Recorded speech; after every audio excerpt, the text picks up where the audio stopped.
ETF index mutual funds నేర్చుకుని stock మార్కెట్లో రాణించాలనుకుంటున్నారా? వెంటనే ఈ నెంబర్కి కాల్ చేయండి.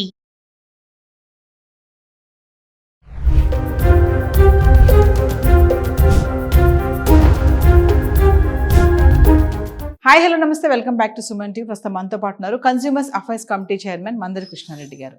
నమస్తే సార్. నమస్తే అమ్మా.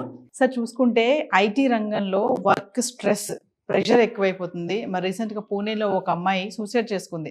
వర్క్ స్ట్రెస్ భరించలేక వీక్ అంతా వర్క్ చేయడం, సాటర్డే సండే మళ్ళీ కొత్త టెక్నాలజీ పైన స్టడీ చేయడం, మండే మళ్ళీ బ్యాక్ టు ఆఫీస్ అనమాట. వాళ్ళకి వర్క్ కూడా 12 hours ఉంటుందంట.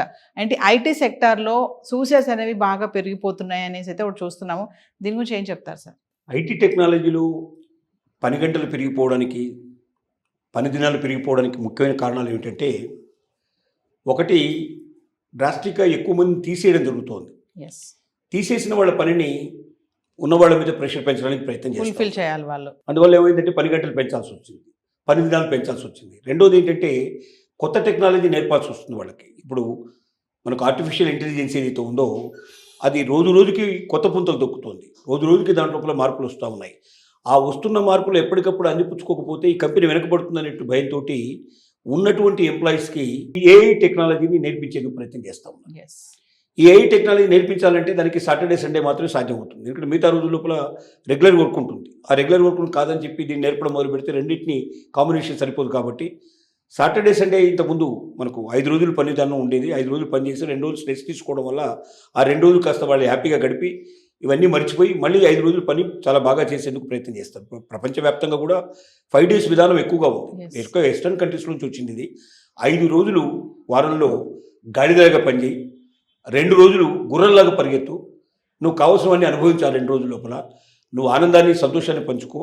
ఆ ఆనందాలు సంతోషాలతోటి నువ్వు ఉల్లాసంగా ఉండి నీ మనసునంతా కూడా ప్రశాంతంగా చేసుకొని అప్పుడు వర్క్ మీద కాన్సన్ట్రేట్ చేస్తే వర్క్ బాగా చేయగలుగుతావు, ఉత్సాహంగా చేయగలుగుతావు అని. అంటే ఈ వర్క్ను మరింత ఉత్సాహంగా జరపడానికి 2 రోజులు సెలవులు ఇచ్చారు. కానీ ఇప్పుడు ఏమవుతుంది, ఆ 2 రోజుల్ని ఏఐ టెక్నాలజీ నేర్పించడానికి ఉపయోగిస్తున్నారు. ఒకవేళ అది నేర్చుకోకపోతే మరి మన కంపెనీ వెనకబడిపోతుంది. మన కంపెనీ వెనకబడిపోతే మిగతా కంపెనీలు ముందుకెళ్ళిపోతే మనకు ఆర్డర్స్ రావు. ఆర్డర్స్ రాకపోతే మనం డబ్బు చేసుకోలేము. డబ్బు చేయలేకపోతే మీకు శాలరీస్ ఇవ్వలేము. తర్వాత ఇంకా మరి పూర్తిగా కంపెనీనే మూసేయాల్సిన పరిస్థితి ఏర్పడుతుంది. కాబట్టి ప్రపంచంలో ఉన్న మిగతా కంపెనీలతో పోటీ పడాలంటే ఖచ్చితంగా మన కంపెనీ కూడా కొత్త టెక్నాలజీని అందిపుచ్చుకోవాలి. కొత్త టెక్నాలజీ అందిపుచ్చుకోవడం అంటే ఇప్పుడున్నటువంటి క్లయింట్స్ని మనం వదులుకొని, ఇప్పుడున్న బిజినెస్ వదులుకొని చేయడం కాదు. 5 రోజుల పాటు పని దినాలు పెంచుతున్నాం. ఈ పని దినాలు పెంచి మీకు పని టైంలు కూడా, పని దినాలే కాకుండా పని వేళలు కూడా పెంచుతున్నాం. ఇంతకుముందు 6 గంటలు 8 గంటలు పనిచేసేది ఇప్పుడు 12 గంటలు కూడా పనిచేయాల్సిన పరిస్థితి, 10 గంటల నుంచి 12 గంటలు ప్రయాణం చేయాల్సిన పరిస్థితి ఏర్పడుతుంది. అంటే ఉదయం వెళ్ళిపోయి రాత్రి దాకా దాదాపుగా ఆ పని చేసి వెనక్కి వచ్చి మళ్ళీ రెస్ట్ కూడా తీసుకునే అవకాశం లేదు. కాబట్టి మళ్ళీ పొద్దున్నే మళ్ళీ బయలుదేరి వెళ్ళడం, సాటర్డే సండే కూడా పనిచేయడం వల్ల పిచ్చెక్కిపోయే పరిస్థితి ఏర్పడుతుంది. ఎందుకంటే ఒక వాతావరణానికి అలవాటు పడిపోయి, ఒక లిమిటెడ్ పని వేళలకు అలవాటు పడి, లిమిటెడ్ పని దినాలకు అలవాటు పడి మిగతా 2 రోజులు తమ సొంత పనులు చేసుకోవడానికి పెట్టుకొని కాస్త రిలాక్స్ అవ్వడానికి, కొద్దిగా హ్యాపీగా ఉండడానికి రకరకాలుగా ప్రోగ్రామ్స్ ముందే తయారు చేసుకొని ఉల్లాసంగా జీవితం గడపడానికి అలవాటు పడ్డటువంటి టెక్కి సంబంధించిన అంత టెక్నాలజీ సంబంధించిన పీపుల్ అంతా కూడా ఒక్కసారి వాళ్ళ జీవన గమ్యంలో తేడా రావడం, ముఖ్యంగా అసలు ఉద్యోగం ఉంటుందా పోతుందా అనేటువంటి మానసిక ఒత్తిడి ముందు ప్రారంభమైంది. ఈ మానసిక ఒత్తిడి ఒకవైపు బాధపడుతుండగానే రెండో వైపు ఏంటంటే పని వేళలు పెరిగిపోయినాయి. ఇంకో మూడో వైపు ఏంటంటే పని దినాలు పెరిగిపోయినాయి. ఇట్లా ఇన్ని రకాల ప్రెషర్స్ను తట్టుకోలేక ఈ మధ్య పూణేలో అభిలాష్ అనే ఒక అమ్మాయి, ఆమె 21 years ఏజ్ తండ్రి, 21 అంతస్తులోంచి దూకి తను చనిపోవడం జరిగింది, ఆత్మహత్య చేసుకోవడం జరిగింది. అంటే ఈ పని ప్రెషర్ ఒక్కోసారి మానసికంగా ఏం చేస్తుందంటే టోటల్గా పూర్తిగా మనుషులకి దెబ్బతీస్తుంది. మానసికంగా పిచ్చితనం వస్తుంది, ఒక మ్యాడ్నెస్ వచ్చేస్తుంది, డిప్రెషన్లోకి వెళ్ళిపోతారు. ఒక విధానానికి అలవాటుపడ్డ మనుషులు సడన్గా వాళ్ళ విధానాలు మార్చుకోవడం వల్ల మొత్తం టోటల్గా జీవన విధానమే మారిపోయే అవకాశాలు ఉంటాయి. తద్వారా చాలా ఇబ్బందులు వచ్చే అవకాశం ఉంది. కార్ల్ మార్క్స్ అంటే మాక్సిమ్ గోర్కీ అనేటువంటి ఒక రచయిత అమ్మ అనేటువంటి ఒక పుస్తకం రాశాడు, మదర్. చాలా ప్రపంచ ప్రసిద్ధి చెందిన నవల ఇది. ఈ ప్రపంచ ప్రసిద్ధి చెందినటువంటి నవల, అమ్మ నవలలో అతను ఏం చెప్తాడంటే, కార్మికులు పనిచేసేటువంటి వాళ్ళు, వర్కర్స్ ఏం చేస్తారు, అర్ధాకలతోటి వాళ్ళు వెళ్తారు. ఎందుకంటే ముందు పని దొరకడం కన్నా ముందర వాళ్ళు అర్ధాకలే ఉంటుంది, వాళ్ళకి ఆకలి ముట్టుకు తీర్చుకునేటువంటి పరిస్థితులు ఉంటారు. ఎవరైతే పేదవాళ్ళు నిరుపేదలు ఉంటారో వాళ్ళే కఠినమైన పనులు చేసేటువంటి కార్మికులుగా మారుతారు. అంటే బొగ్గు బౌల్లో పనిచేయడం కానీ ఇలాంటివి జరుగుతుంటాయి. వాళ్ళు పేదరికం నుంచి బయటపడడానికి ఎక్కువ డబ్బు సంపాదించాలన్న కోరికతో దాంట్లో చేరతారు. కానీ అప్పటిదాకా అర్ధాకలతో ఉంటారు. ఈ అర్ధాకలతో దాంట్లో జాయిన్ అయినప్పుడు అంత పని చాలా కఠినమైన పని, పొద్దున్న నుంచి రాత్రి దాకా ఆ పని బాగా కఠినమైన పని చేసేసి ఇంటికి వస్తారు. రాగానే జరిగేది ఏంటంటే చికాకు విపరీతంగా ఉంటుంది, ఆకలి విపరీతంగా ఉంటుంది, ఇంట్లో సరుకులన్నీ రెడీగా ఉండవు. ఎందుకంటే ఒక 4 రోజులు అయిన తర్వాత జీతం వచ్చిన తర్వాత కానీ ఆ జీతం పడిన తర్వాత ఇవన్నీ కొనుక్కోగలుగుతారు. అప్పటిదాకా ఆకలి తట్టుకోలేని పరిస్థితిలో ఉంటారు. భార్యాభర్తలు గొడవ పడతారు, విపరీతంగా పెళ్ళ మీద అరుస్తాడు. ఎందుకంటే ఉన్న ఏకైక అవకాశం అదే కదా తనకున్నది. మరి ఎవరిని అరిస్తే బయట వాడి మీద అరిస్తే ఎవడు పడు కదా, తను ఉండేదే కార్మికుడు కాబట్టి భార్య మీద అరుస్తాడు. అరిచినప్పుడు వాళ్ళిద్దరు భార్యాభర్తల మీద గొడవ జరిగిన తర్వాత ఏ స్నేహితుల దగ్గర డబ్బు తీసుకొని లేకపోతే ఎవరు అప్పు చేసేసి తాగేస్తాడు. తాగి మళ్ళీ ఇంటికి వస్తాడు. మళ్ళీ పెళ్ళ మధ్య ఇద్దరి మధ్య గొడవ అవుతుంది. ఆ రాత్రి నిద్ర ఉండదు. మళ్ళీ పొద్దున్నే లేచి మళ్ళీ పరిగెత్తాల్సి ఉంటుంది. ఇలా కొంతకాలం అయిన తర్వాత ఏమైపోతుందంటే అతనికి మనశ్శాంతి ఉండని పరిస్థితి ఏర్పడుతుంది. ఆ నిస్సత్తుగా అయిపోతుంది. ఆ శరీరం కూడా పూర్తిగా అలసిపోయే పరిస్థితి ఏర్పడుతుంది. ఆ రకంగా క్రమేణా చనిపోయే వాళ్ళ సంఖ్య బాగా పెరిగిపోయే పరిస్థితి ఏర్పడ్డాయి. అది ఆనాటి పరిస్థితి, టెక్నాలజీ అభివృద్ధి కానప్పుడు. ఇప్పుడు టెక్నాలజీ వచ్చి కూడా అదే పరిస్థితులు క్రియేట్ అవుతున్నాయి. కొద్దిగా డిఫరెన్స్ ఉండొచ్చు. ఇక్కడ శారీరకమైన శ్రమ అక్కడ ఉంటే ఇక్కడ మానసికమైన శ్రమ ఇక్కడ ఉంది. ఈ మానసికమైన శ్రమ కూడా పెరిగినప్పుడు తట్టుకోవడానికి కొంతవరకే మనకు మెదడుకు శక్తి ఉంటుంది. ఆ శక్తిని మించినటువంటి పని చేసినప్పుడు దాన్ని గ్రహించలేని పరిస్థితుల్లో, దాన్ని తట్టుకోలేని పరిస్థితి లోపల చనిపోవడానికి పాసిబిలిటీస్ చాలా ఎక్కువ అయిపోతున్నాయి. అదే మనకు రకరకాలుగా కారల్ మార్క్స్ చెప్పినటువంటిది అదే, మ్యాక్సిమ్ గురించి చెప్పినటువంటి అదే. ఒక పనికి అలవాటు పడ్డ మనిషి జీవితంలో ఏమవుతుందంటే తన కోరికలు, తన కాంక్షలు, తన ఆలోచనలు, తన అభిరుచులు మొత్తం చంపుకొని ఒకదాని వైపు ప్రయాణం చేయాల్సి వస్తుంది.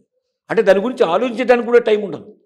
మనిషి ఎప్పుడైతే ఆలోచనలు పెరిగి, జిజ్ఞాస పెరిగి, జీవితం మీద కాంక్ష పెరిగి, అభిరుచులు ఆనందాలను మనం ఎప్పుడూ అనుభవిస్తూ ఆ అనుభవాల నుంచి, ఆ ఆలోచనల నుంచి ఇంకా నా అనుభవాలు పెంచుకోవాలంటే నాకు ఈ ఉద్యోగం చాలా ఉపయోగపడుతుంది, ఇంకా నా అభిరుచులు బాగా నెరవేర్చుకోవాలంటే ఈ ఉద్యోగం నాకు ఉపయోగపడుతుంది అంటూ ఒకవైపున అభిరుచులు నెరవేర్చుకుంటూ, సంతోషాలను అనుభవిస్తూ, సుఖాన్ని అనుభవిస్తూ, తనకు నచ్చిన పనులు చేసుకుంటూ ఈ పనులు కూడా చేయమంటే సంతోషంగా చేస్తాడు. కానీ అవన్నీ వదిలేసి, నీ మనసు వదిలేసేయి, నీ అభిరుచులు వదిలేసేయి, నీ ఆలోచనలు వదిలేసేయి, నీకు సంబంధించినటువంటి నీ వాళ్ళందరినీ కూడా కొంచెం పక్కన పెట్టేసేయి, ఇక ఇప్పుడు నువ్వు దేనికోసం బతుకుతావు అంటే పని కోసమే బతుకని చెప్పినప్పుడు మనిషి ఏమవుతాడంటే యాంత్రికంగా మారిపోతాడు తప్ప అతనిలో మానవత్వం లోపిస్తుంది.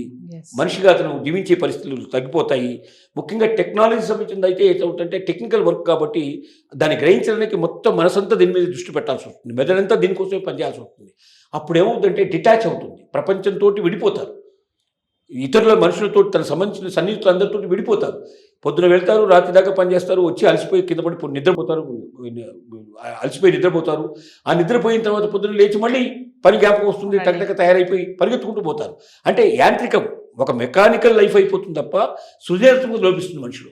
మనిషిలో ఎప్పుడైతే సృజనాత్మకత లోపిస్తుందో ఆ మనిషి తను ఎదగడం లోపల వెనకబడిపోతాడు, మానసికంగా కుంగిపోతాడు. శరీరం మాత్రమే పనిచేస్తుంది, మనసు పనిచేయడం ఆగిపోతుంది. టెక్నాలజీ మనసుతో కూడా పని, శరీరమే కాదు మనసుతో చేసే పని టెక్నాలజీ.